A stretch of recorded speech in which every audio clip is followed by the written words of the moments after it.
I am back. Good evening, everybody, and welcome to Carving It Up Live right here on Facebook Live, on YouTube, and on Twitter. As always, I'm Bryson Carver. Great show for y'all tonight. NFL preseason is underway for the first time in 2 years. Didn't have a preseason last year. Normally, this time of year, it's kind of storyless, if you will, in regards to the preseason specifically. Not this year. Because you've got quarterbacks from last year who didn't get a preseason who are competing this year, and obviously the rookie quarterbacks coming in like Trey Lance and Trevor Lawrence and Justin Fields, all of which I will discuss as the show goes on. Plus, Dak Prescott. Now, a lot has happened since I've been gone for the last 10 days from the show in regards to the Dak Prescott story, in regards to his throwing shoulder. I'm here to tell you, nothing to worry about, especially with some of the information we got over the weekend. I'll get to that later on the show. Also, the Saints quarterback situation. All right, I'm willing to admit it. I was wrong. It's a complete train wreck. I'll get into that later in the show, as well as my reaction to the documentary last week about the infamous Malice at the Palace to end the show. But first, let's start with Justin Fields, who had one heck of a debut. One heck of a preseason debut last night. Or excuse me, on Saturday afternoon. Saturday afternoon against the Miami Dolphins. Now, Justin Fields is a guy that I said before the draft, if he's not the second best quarterback coming out of college to Trevor Lawrence, he's no lower than 3. Because I love Trey Lance, and I'll obviously get into Trey later in the show, and why I don't think he's quite ready yet. But you're telling me Zach Wilson. And Zach Wilson looked solid. I'm not even going to lie. He looked solid against the New York Football Giants. Mac Jones, yeah, looked okay against Washington. Efficient, accurate, immobile, but that's what we expect. And for Justin Fields, he looked great. He looked great. And I said I said after the draft, the day after the first round of the draft, that Friday, I said this might have been the best situation for any of the quarterbacks in the draft outside of maybe Trey Lance to San Francisco. Because what Justin Fields, I thought, after the season was over, it's a done deal.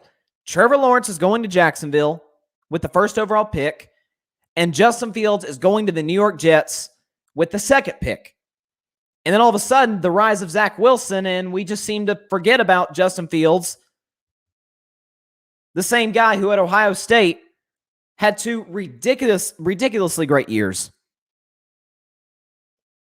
His second to last college football game against Clemson, against Brent Venables, one of the best, if not the best defensive coordinator, in college football. Justin Fields threw a party. And that's in the second quarter, he took a mean shot to the ribs by a Clemson linebacker, helmet to ribs, and still dominated Clemson. But he didn't play well against Alabama. Outside of Trevor Lawrence and Deshaun Watson, what great quarterback has played well against Alabama the last 5 to 10 years? Please. And Justin Fields wasn't even bad.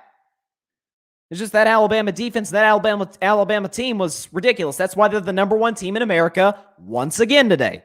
If you look at today's AP poll, the first of the season.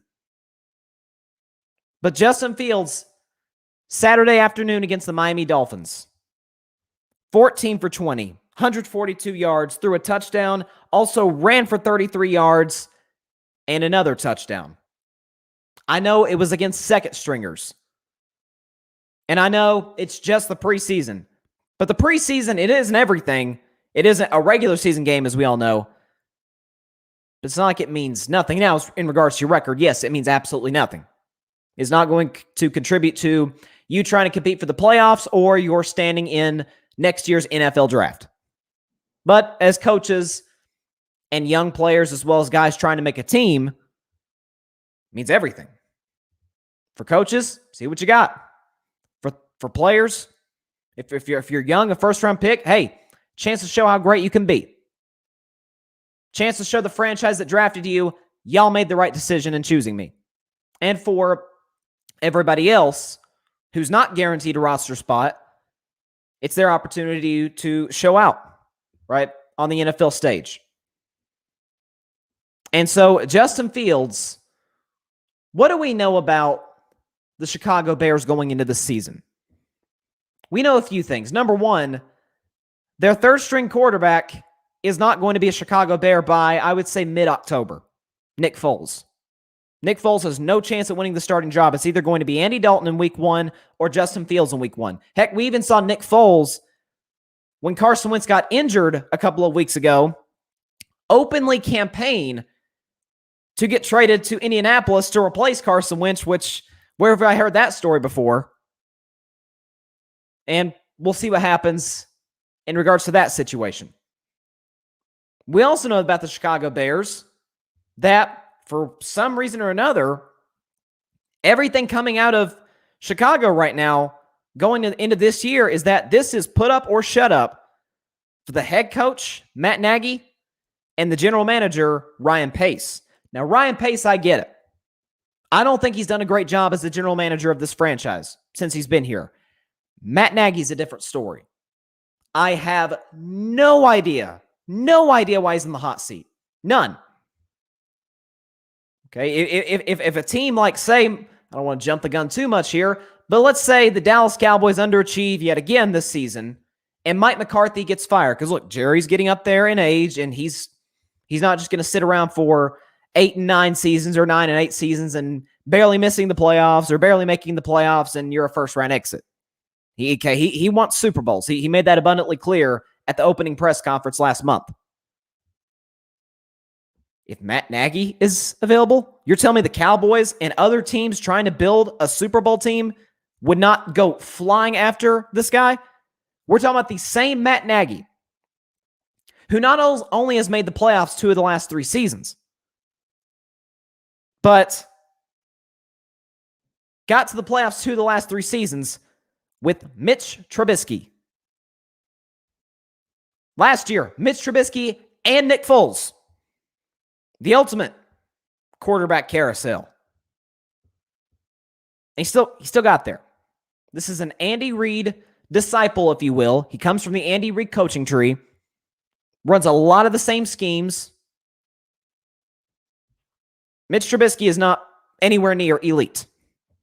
And frankly, neither is Andy Dalton. Now, I know Andy Dalton, everybody out of Chicago saying, that's our starter. I get it. Andy can play. Andy's in that group.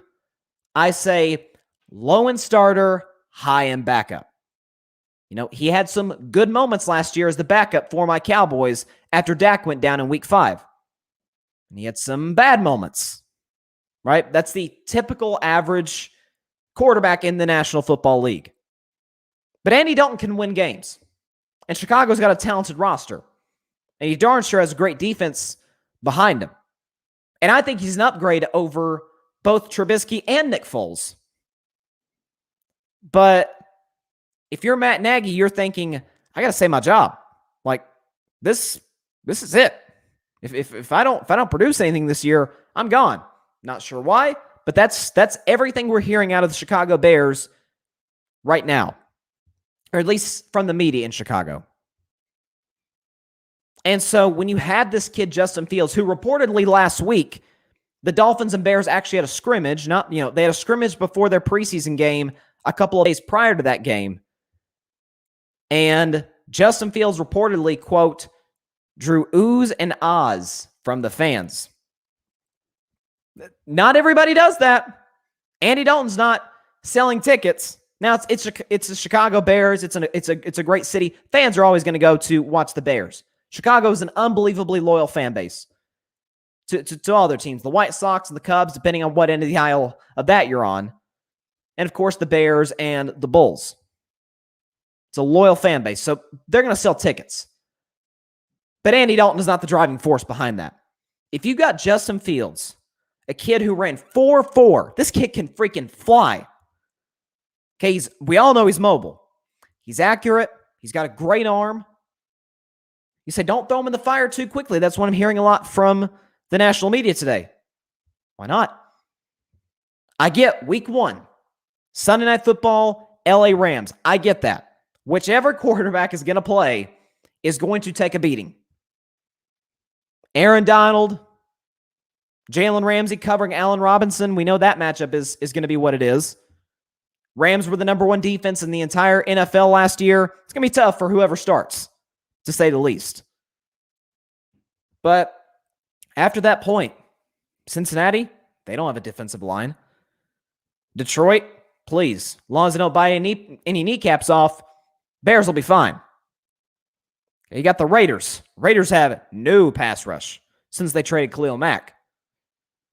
Okay, the Packers. Okay pass rush, but no, not elite. I mean, I like the Smith brothers, but not elite.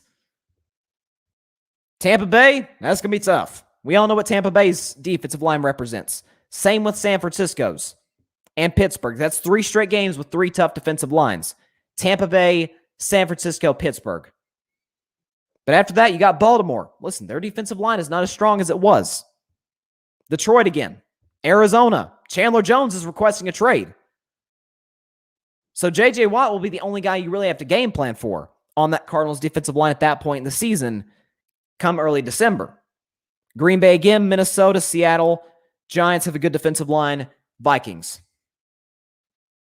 And plus, you've got a guy that can move around in Justin Fields. So my thing is, he's shown that his teammates love him. I mean, his teammates have spoken glowingly of him.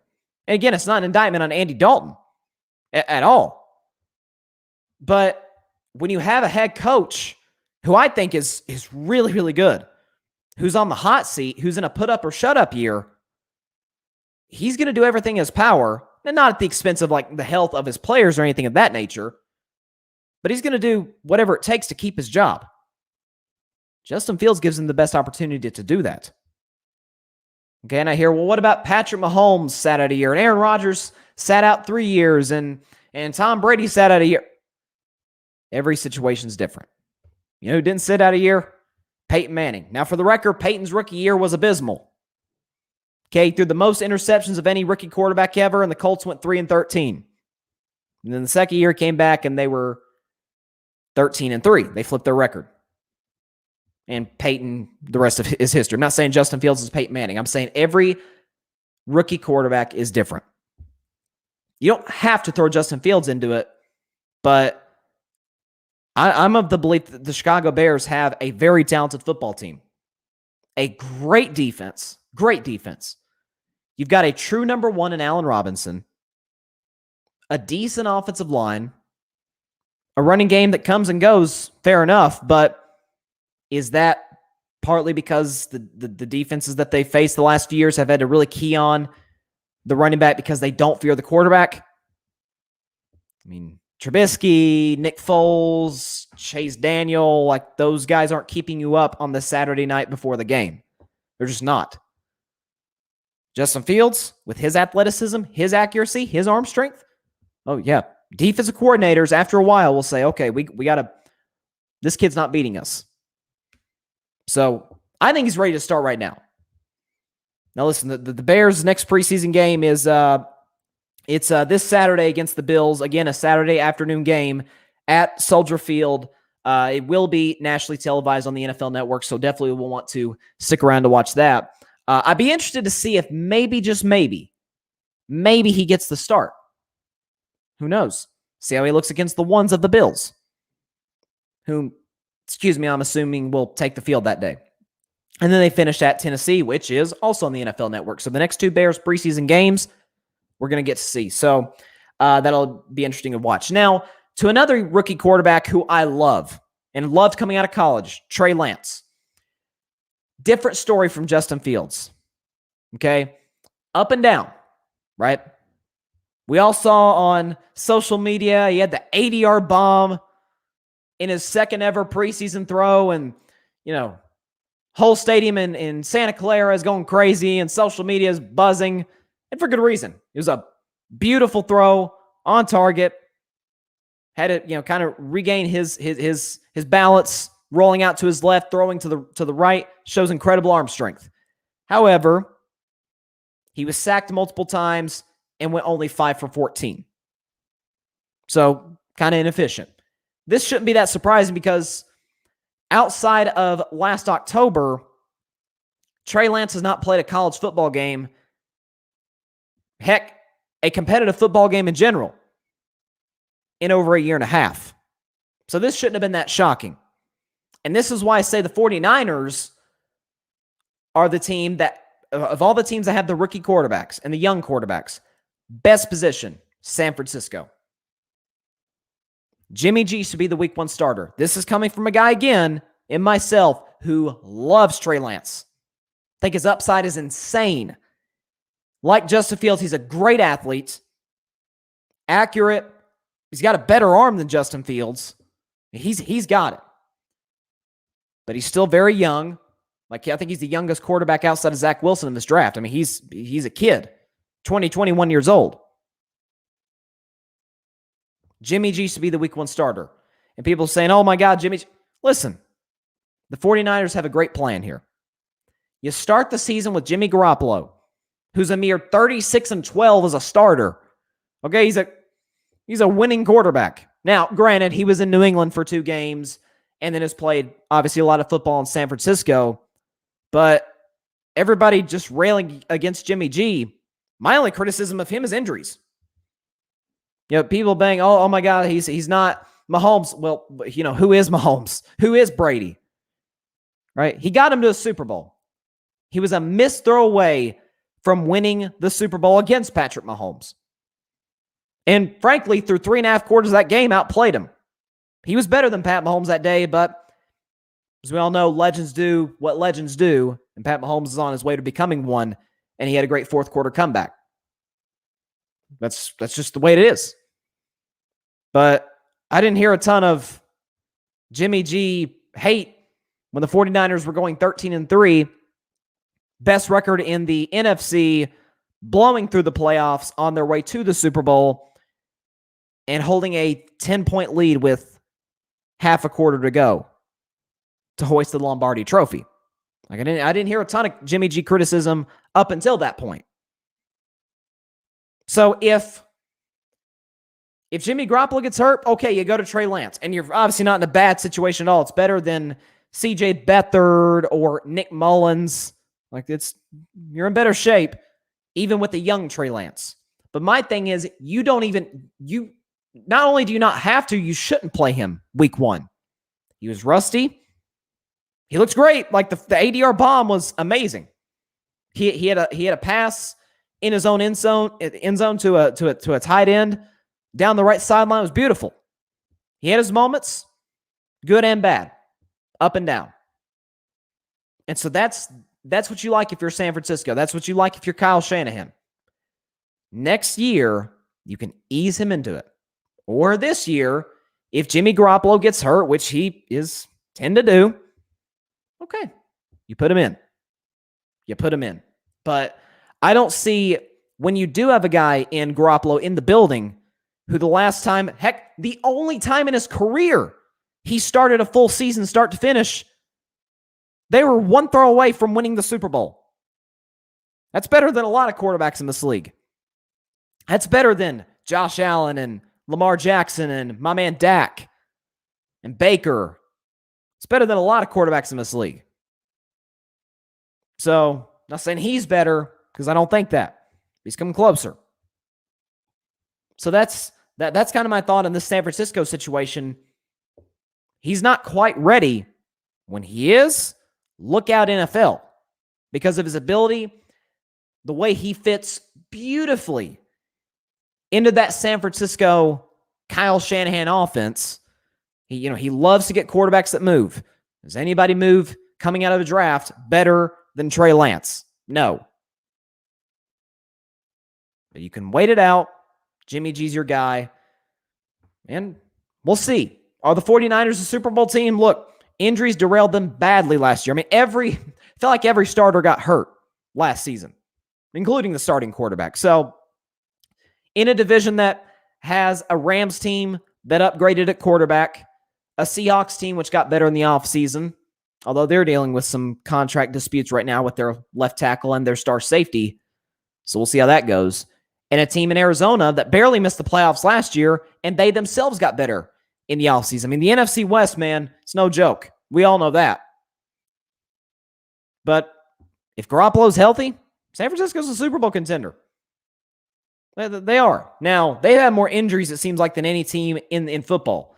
So I don't want to call for training staffs to get fired or anything of that nature, but geez, you keep your players healthy, consistently at some point. Because when you do, talent everywhere. It's amazing. So San Francisco is in a good spot, and Jimmy G will be the starter week 1, unless he, unfortunately, we obviously hope not, gets hurt again. All right, so man, a lot happened in sports the last 10 days since I've been off. See, normally what I do during this time of year is I take probably in the entire summer, we all know the finals normally ends. Obviously, the finals last year was in October. This year was in July, so a little abnormal there. But normally the finals ends in early to mid-June, and then I always call it the dead period in sports. There's baseball going on, and I love Major League Baseball, but outside of that, I mean, NFL training camp is still on the horizon. It's kind of the last bit of the offseason for the players. NBA free agency and the draft is cool, but outside of that, it's just kind of a dead period. I always say, October is my favorite month. You got playoff baseball, the NFL's at midseason, the NBA's starting, college football teams are starting to separate themselves from the rest of the pack. It's love October. Love it. Of course, I love September. Coming up in a few weeks, and the NFL season actually starts in 24 days. We're almost there, ladies and gentlemen. But, man, we had that Field of Dreams game. I won't talk about it too much, but we had the Field of Dreams game last Thursday, White Sox-Yankees. That was incredible. Loved every second of it. I have to confess, I've not seen Field of Dreams. I need to. Sorry for those of you that love the movie that are killing me right now, but I haven't seen the movie yet, and I need to. But the whole interest with Kevin Costner coming out of the cornfield, and he walks to shallow right field, and then just like in the movie, the White Sox and Yankees players emerge from the corn. It was a really cool scene, and it was a great game as well. Yankees are down 3, top of the 9th inning. Aaron Judge doing Aaron Judge things, hits a 2-run shot to cut the lead to 1. And then 2 at-bats later, Giancarlo Stanton doing Giancarlo Stanton things. He hits a 2-run bomb to give the Yankees a 1-run lead going into the bottom of the 9th. And it was only fitting that Tim Anderson, one of my favorite players in all of baseball, no question, hits a 2-run bomb into right field to end it. So, amazing game, amazing presentation. Every indication I've gotten from Major League Baseball is that this is going to be an annual tradition, which I'm all for. All for it. Do things out of the ordinary. It shakes it up a little bit, makes it interesting. Look, there's 162 games. Baseball is the one sport that up until the last month and a half of a season, kind of the period we're in right now in the baseball season, there's no sense of urgency. None. No disrespect, but the NFL, there were 16 games. Now it's 17, but still, the sense of urgency, it's every single game matters. Because at the end of the year, you look back, you're man, if we had just won that game or made that play, right? You don't have that in baseball. Occasionally, even in basketball, when you think about playoff seeding, it happens. So that's that as well. So love the Field of Dreams game. Hopefully this continues and that Major League Baseball does things similar to this, because I thought the production was just outstanding.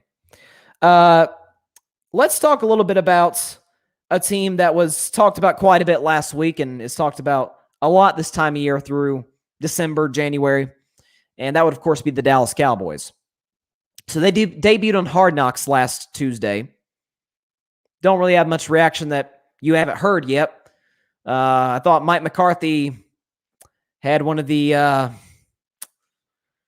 I don't know what that speech was. Johnny F around.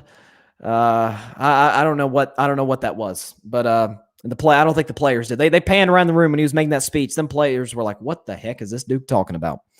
So kind of concerning for me. I gotta admit, even for Hard Knocks, I've never heard so many F-bombs in my life in a 1 hour span. Dan Quinn it's like he can't, he can't go a sentence without saying the word. So should be interesting to see Hard Knocks tomorrow night, and I'll react to that on Thursday's show.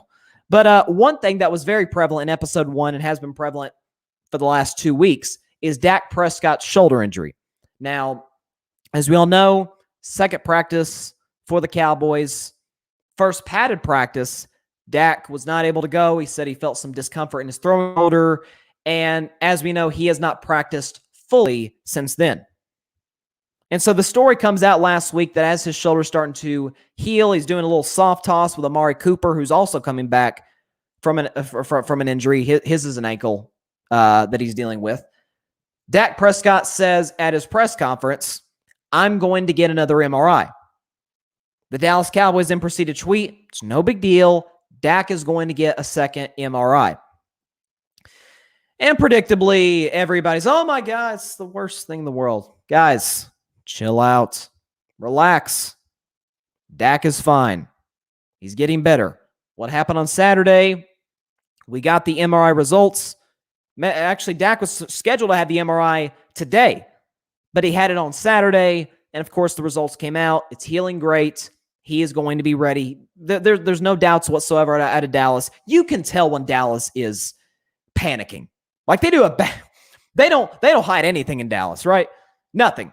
You could tell when Jerry's a little antsy, a little bit, like, okay, come on, guys. You can feel it from Jerry. You could feel it from Mike McCarthy at times. You could sometimes feel it, not much, but occasionally from Dak Prescott himself. But out of Dallas, Stephen Jones went so far as to say, and I agree with Stephen because I think it's going to happen. Stephen Jones said, "Yeah, we're seeing if we can possibly have him play on Saturday," which is the Cowboys' third preseason game because they played the Hall of Fame game. Everybody else is going into their second. But Dallas Cowboys' third preseason game at home against the Houston Texans. I'm making a prediction right now, and hold me to it. I'll obviously admit if I'm wrong a week from today. Dak is going to play that game on Saturday. He's already ramped up his throwing. He didn't play Friday's preseason game against the Arizona Cardinals, but he was warming up, was putting some muster on that ball, some heat on it. Looked good. Looked pretty natural. He's fine. He's fine. So everybody that was just freaking out about this, and I get it. If the notions coming out of Dallas were of legit concern, then I'd be concerned. Because look, those watching the live stream right now, I've got my Dak Prescott hat on, as I do many times on the show. I would be sweating right now. No question about it. No question about it. But Dak, he's not. Listen, Dak Prescott 10 months ago had his ankle snapped. Okay, this is nothing. This is nothing. He's not worried about this. The ankle's healthy, as we all know. And the shoulder is getting better. It's not quite to 100% yet, but again, 24 days till the NFL opener, which happens to feature the Dallas Cowboys taking on the Tampa Bay Buccaneers at the Goats House at Raymond James Stadium on September 9th. So this is no cause for concern whatsoever. Again, I'm going to go so far as to say, unless we hear anything this week on the contrary, I think Dak's playing on Saturday. I really do. Will he play the final preseason game about, 13 days from now against the Jacksonville Jaguars? Maybe. He might, because again, obviously they shaved off a preseason game. The NFL did because of them adding the extra regular season game. So that's the situation in Dallas right now.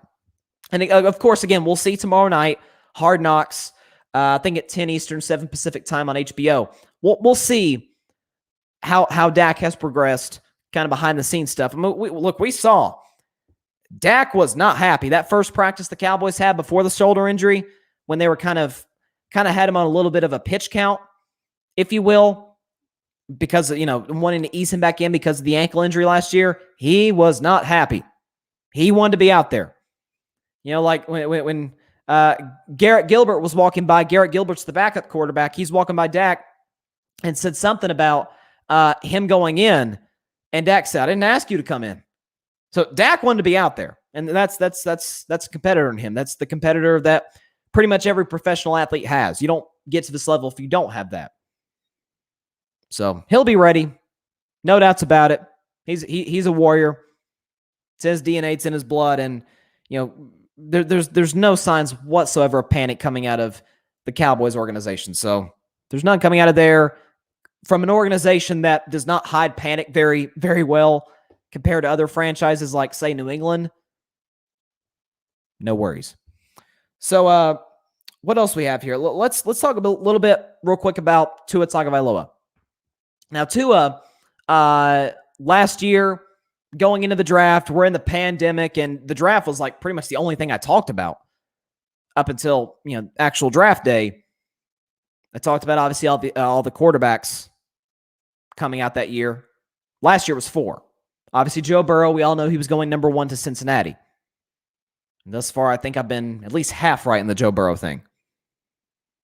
I was wrong that he wasn't ready for the NFL quite yet, even at his advanced age going into the NFL. But sadly, and I hope in the long run I'm wrong on this, I really do. But he's already dealing with that bad offensive line in Cincinnati, and there's still concerns about his knee, which was badly injured last season. And then you had the other 2 guys, Justin Herbert, who I really liked out of Oregon. I said it wouldn't shock me if Justin Herbert's the best quarterback that comes out, because I think Burrow's being put into a bad situation, and I was worried about Tua's hip. Of course, we all knew Tua Tagovailoa had the hip injury. I thought Tua would end up, if the hip did not become a problem, I thought Tua would be the best coming out of that group. Obviously, Jordan Love later on in the first round. And I don't know if Tua's hip was a problem or not. He hasn't really disclosed that. The Dolphins haven't. But he wasn't great last year. I mean, he wasn't. Out of the 3 quarterbacks taken in the first 6 picks last year, without a question, he was the worst. Herbert was the best. I mean, the guy broke every rookie quarterback record that stood, held by Peyton Manning and Baker Mayfield. He broke all of them. Herbert did. And Joe Burrow, up until the injury, was just dragging Cincinnati to even be in close games they had no business being in, like against Cleveland, for example. Tua was not impressive last year.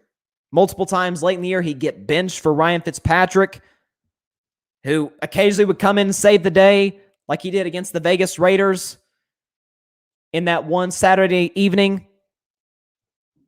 So with Tua, a lot of uncertainty going into year 2.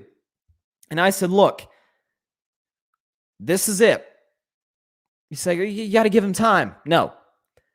The quarterbacks that have come into the NFL the last 3 or 4 years have been ready from the jump.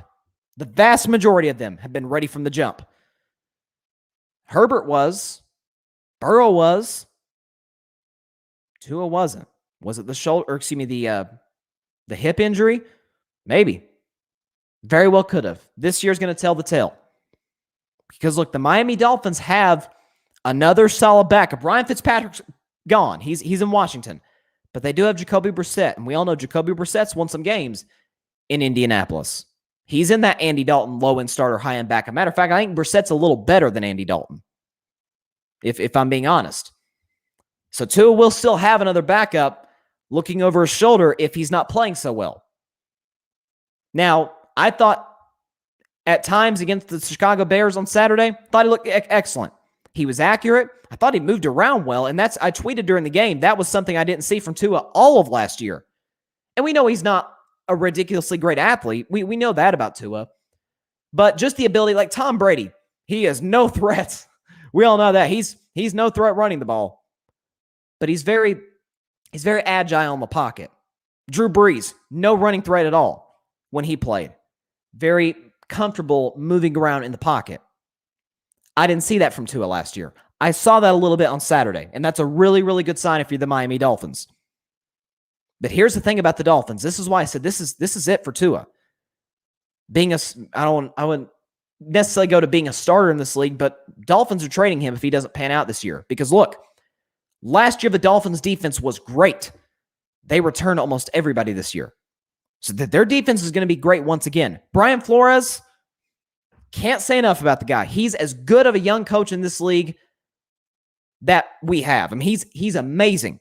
What he's built in just 2 years has been remarkable. Dolphins won 10 games last year and just barely missed the playoffs. And most of it was due to quarterback play. Whether it was Tua, whether it was Ryan Fitzpatrick, they didn't have consistent play at that position. Offensive line got a little better in the offseason. Skill position definitely got better. They got Jalen Waddle out of Alabama with their first pick in the draft. Okay, there's that Alabama connection. Tua and Waddle played together. And Jalen Waddle can fly. And he's an excellent route runner as well, as just about every receiver coming out of Alabama is. Like, they're usually the best route runners in the NFL when they come in. And special teams, by the way, Miami is a top 5 team in the special teams department. And that obviously matters. So, Tua's got it. I'm not expecting him to go out and win the division. It's Buffalo's division to lose. They're going to be better than the Jets. Jets are in a complete and utter rebuild. And I don't know about Zach Wilson. You should be better than New England. You were last year. New England, although I still am skeptical about them making the playoffs this year, New England did get better in the offseason, just as Miami did. And this year, it's all on Tua Tagovailoa. It's all on him. Miami's got everything.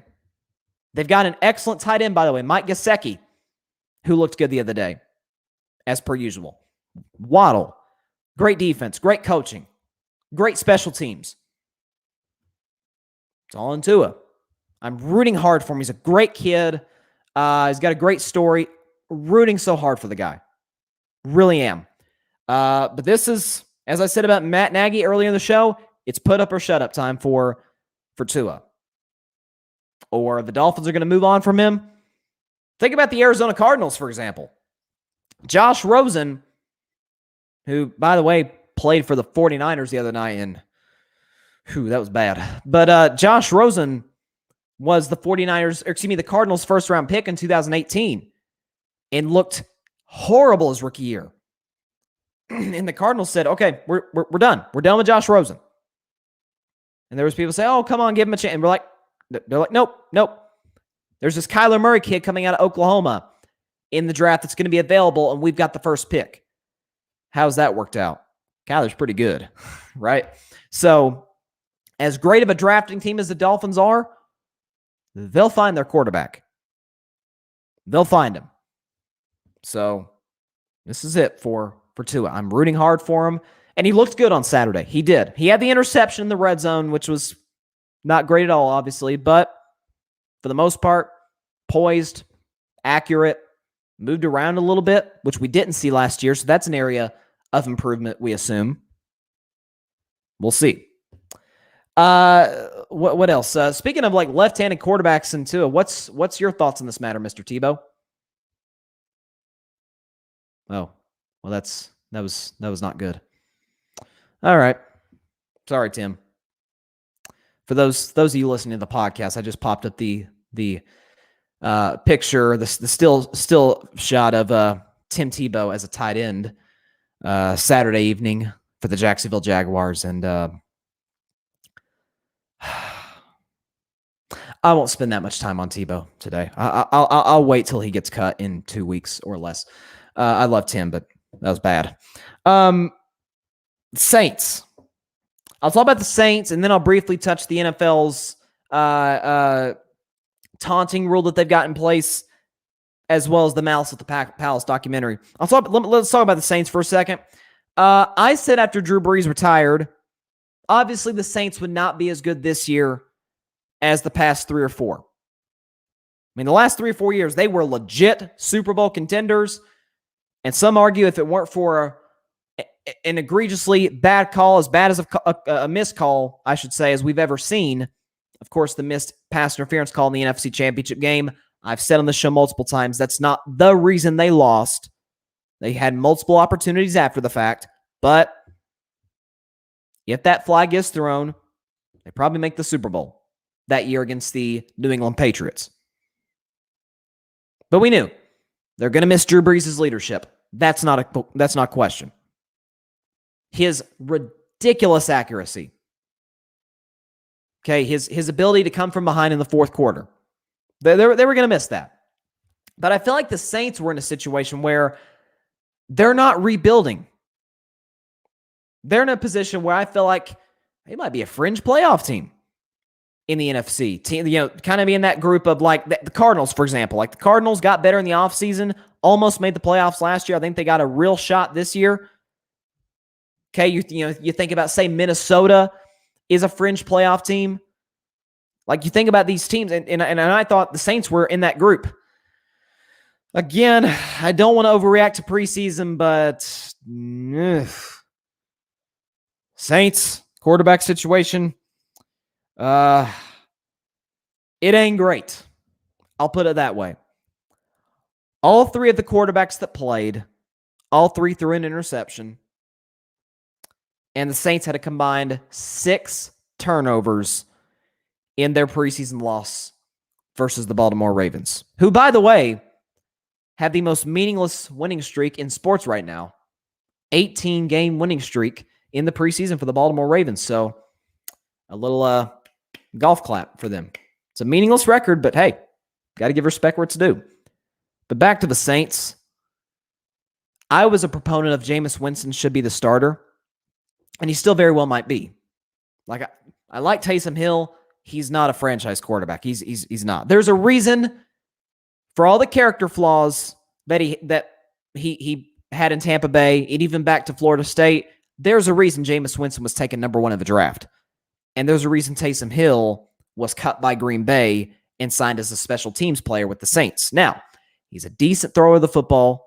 We all know he's crazy athletic. That's why they used him as the gadget guy for so many years. And he only lost 1 game as the starter when Drew Brees got hurt last year.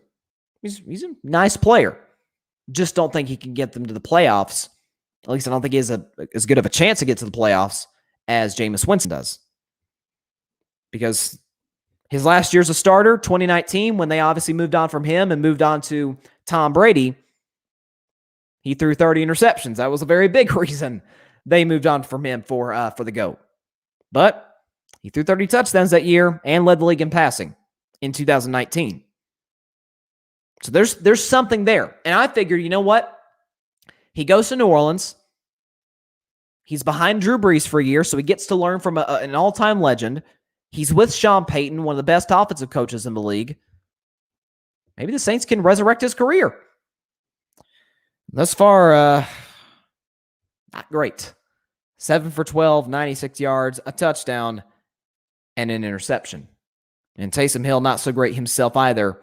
8 for 12, 81 yards, no touchdowns, 1 interception. This Saints quarterback room is thin.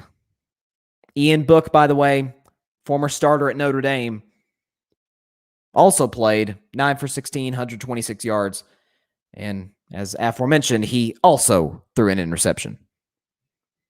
So in a division in the NFC South, where we know Tampa Bay is going to run away with it. They're without a doubt, nobody's debating this. They're the best team in the NFC South. And so the question is, who's second? Like Atlanta's offense is unbelievable. Even without Julio Jones, you had Kyle Pitts, you got Calvin Ridley, who had a career year last year. Matt Ryan, people trash Matt Ryan all the time. It makes no sense to me. He could still play. He's still an excellent quarterback. Atlanta's offense is going to be great. I mean, it really is. Defensively, though, they're among probably one of the 3 or 4 worst teams in football.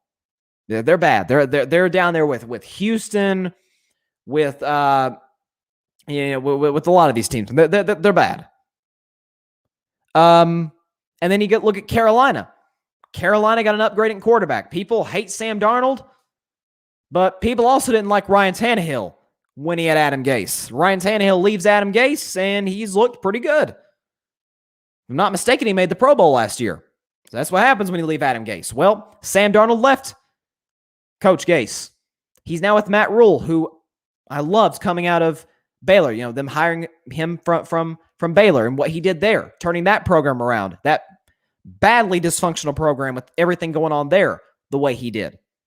So I figured coming into Carolina, which is nowhere near a dysfunctional organization, Ron Rivera built a great system there. So you bring in Matt Rule, you've got talent, you've got a really good 2-headed monster running back. People forget Christian McCaffrey is a monster. He's the second best running back when healthy in all of football to Derrick Henry. And he's the best receiving back over Alvin Kamara. I love Alvin Kamara, but he's the second best dual threat running back in the National Football League. Right? In 2019, 1,000 yards receiving, 1,000 yards rushing. That's what Christian McCaffrey can do. They drafted Chuba Hubbard, who didn't have a great year last year at Oklahoma State. A lot of people thought he should have come out after 2019. He didn't. He stayed last year, wasn't quite himself. But Chuba Hubbard has unbelievable potential. You've got Robbie Anderson, who's an excellent receiver. Like, that Panthers offense is good. It's their defense I'm a little concerned about. But they've done the work. They drafted defensive player after defensive player the last two drafts. So they're working to get better on that end of the football. And then the Saints, I'm like, what do they do now? Drew Brees retired. You had to cut Janoris Jenkins to free up some cap space. Okay, Emmanuel Sanders left. Jared Cook was released. So that offense might not be as good as I think it is. Obviously, still got Alvin Kamara, and that's all great. The Michael Thomas situation is a mystery to us all. I don't know what is going on between him and the Saints organization right now. So, we got to see how that plays out. But I may not like the Saints as much today as I did a few days ago before their preseason game against Baltimore. If one of these guys had showed up and played great, I'm like, okay, they're fine. They won't beat Tampa Bay for the division, but maybe they're a playoff team, even in the loaded NFC. Today, they look like a 7-10 team. At best, 8-9, and that's not going to get you in the playoffs. So, yeah, sorry to those in the Bayou, but it doesn't look great. I'm sorry. Last NFL topic before I move on to the Netflix documentary. The NFL, man, for years they were known as, in the Twitterverse, the No Fun League. Because anytime a player would have this cool celebration, they'd flag him 15 yards, and it's like, oh, man, you won't let these guys do anything. Now, I'm not talking about Odell Beckham Jr.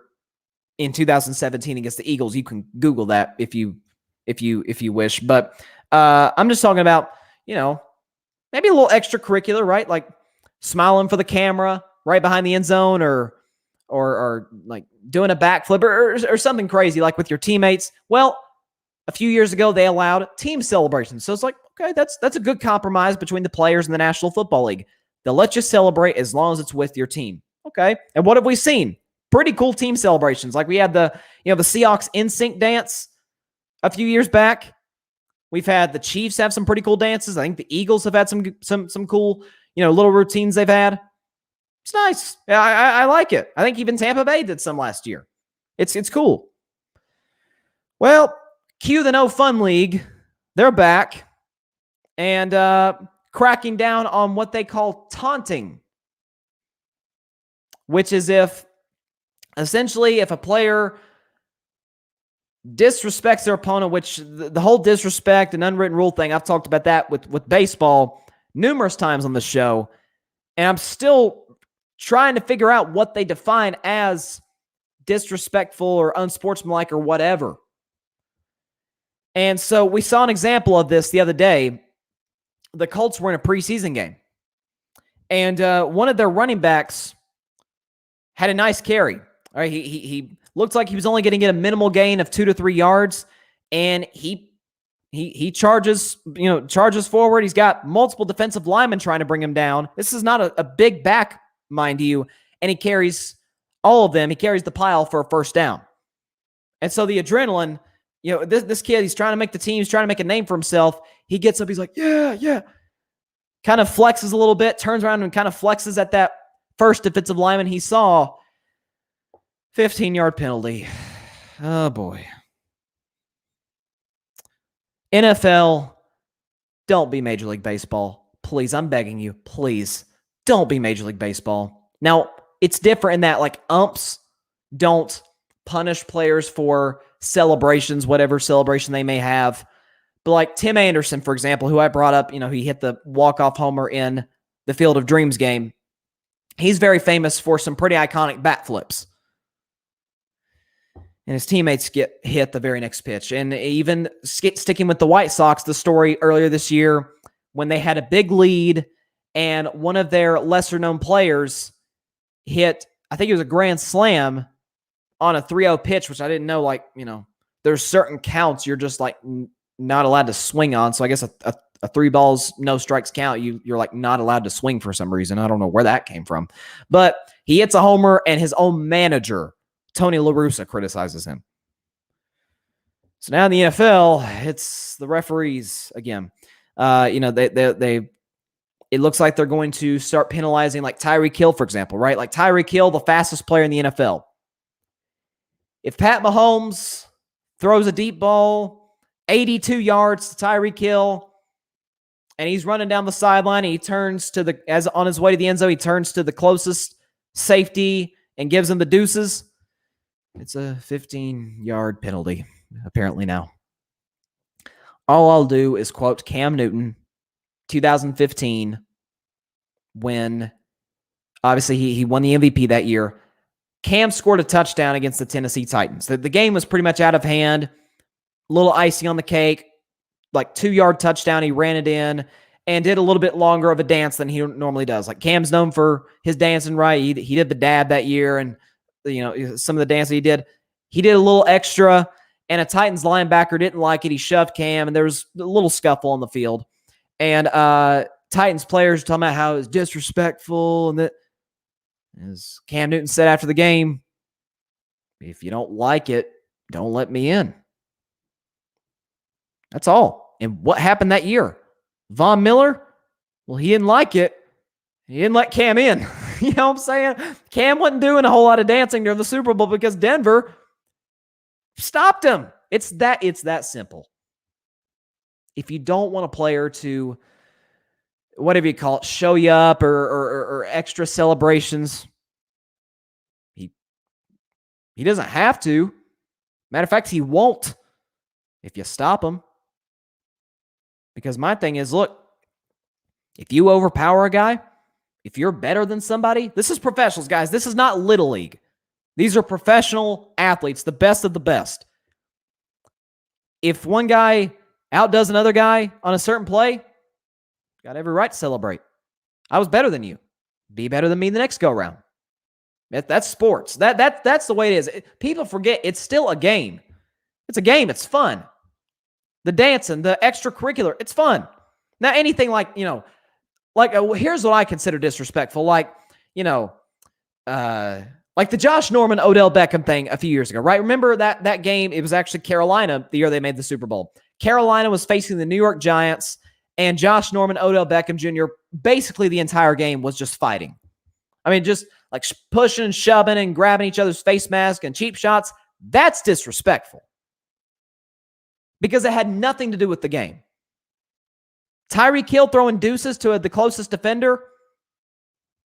If you don't like it, stop Tyree Kill. What did the Tampa Bay Buccaneers did? They stopped Tyree Kill. They stopped everybody for the Chiefs. Pat Mahomes, Kelsey, Tyree Kill, everybody. And what did Antoine Winfield Jr. of the Bucs do to Tyree Kill? You guessed it. He threw up the deuces. It's fun. It's gamesmanship. We as fans don't want to see just stuck-up nonsense by the league. Come on now. A running back carries 310-pound men for a first down, and he can't flex. He's not like stomping on the guy. He's not like trying to hurt him. He's just flexing. I promise you, that does not hurt that guy's feelings. It does not hurt the defensive lineman's feelings, okay? Jeez, apparently hurts the NFL, though. Apparently hurts their feelings.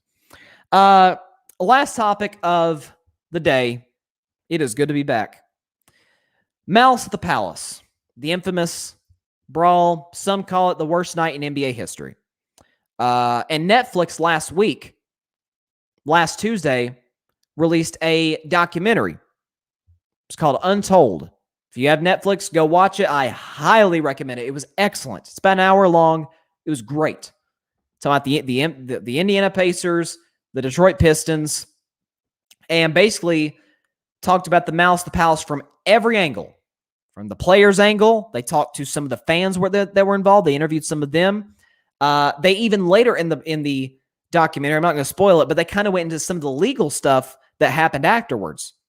So that was fascinating to watch, and how, obviously there were criminal charges pressed every which way, and how I think it was like the district attorney in Michigan basically was kind of explaining the whole thing. So it was a very interesting situation. And just talking about the Malice, the Palace, after watching that documentary, I already had my opinions about it, but I think they were only confirmed after watching the documentary, is that people after the game just railed against the players, called them thugs, we're just calling them everything. Every net, not just sports networks, not just ESPN, but you had every network on television, just crushing the players. And it's like, you realize a fan started this whole thing, right? Right? And people might counter with that. Well, no, Ron Artest and Wallace got into a little bit of a scuffle. And there was a little bit, both benches cleared. Some scuffles are bigger than others. This was one of the bigger ones, but it wasn't a full-blown fight at that point, right? Ron Artest, it was a hard foul, probably deserved like a flagrant or a technical or something. It was unnecessary, no question about it. But both teams kind of got into it, and there was already bad blood between the two because Detroit had beaten Indiana in the Eastern Conference Finals the season before, and Detroit went on to win the championship over the Lakers.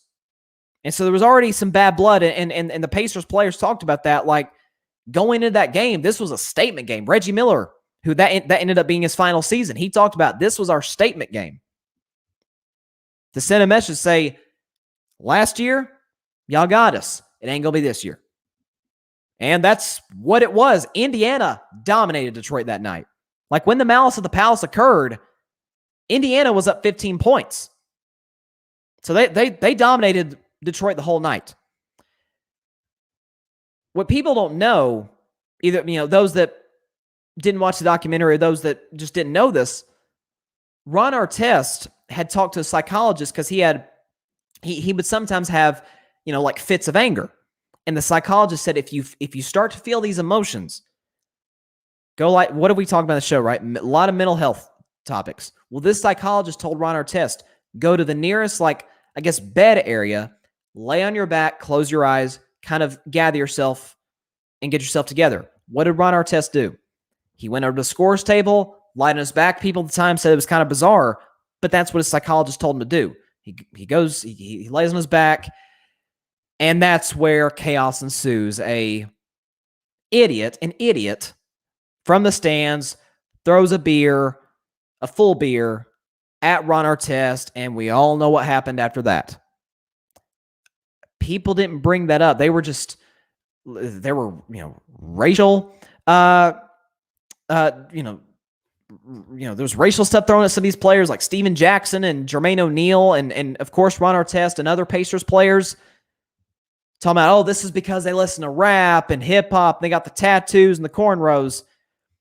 And it's like, as Jermaine O'Neal said in the documentary, he said, you don't call baseball players thugs when somebody charges the mound, and you don't call hockey players thugs when they fight like every game, right? What do we know? It's not as bad now in hockey, but certainly in those days, early 2000s, casuals in hockey were like, they just fight. That's, the old cliche. You go to a hockey game or you go to a fight and a hockey game breaks out. Like that's kind of what hockey was known for. They can call them thugs, so why are you calling us thugs? That's what Jermaine O'Neal said. And so, listen, to be clear, Ron Artest deserved the punishment he got.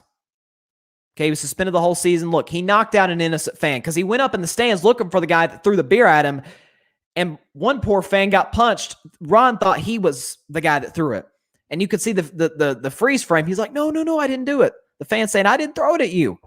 And Ron lands a big one. So, listen, not trying to take any accountability away from him, from Ron Artest. But this whole thing was started by a fan. By the way, later on, after the players, after Steven Jackson and Ron Artest were out of the stands and back onto the court as the melee ensued, some doofus came down from the stands, a season ticket holder. He was one of the guys they interviewed near the bench, walked right up to Ron Artest, and as Jim Gray, who was the sideline reporter for that game, as he said, you can't be too bright to walk up to Ron Artest with your fist clenched after he just knocked out a fan in the stands. Like, you, especially that guy, you can't be too bright to go up to that guy, wanting to fight. And so, obviously we know it was chaos.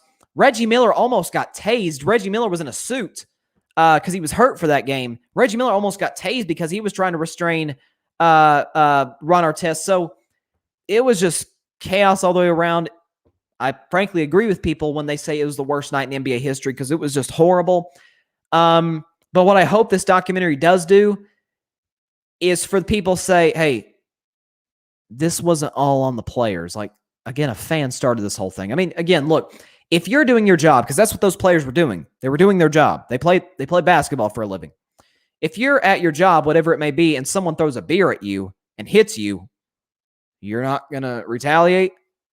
Like, you're not just going to sit idly by. I promise you. If someone just throws an alcoholic beverage at you, and that's what happened in at the Palace at Auburn Hills, which is now no longer. Obviously, they play at the Little Caesars Arena, which is, I think, opened a few years ago, 2017.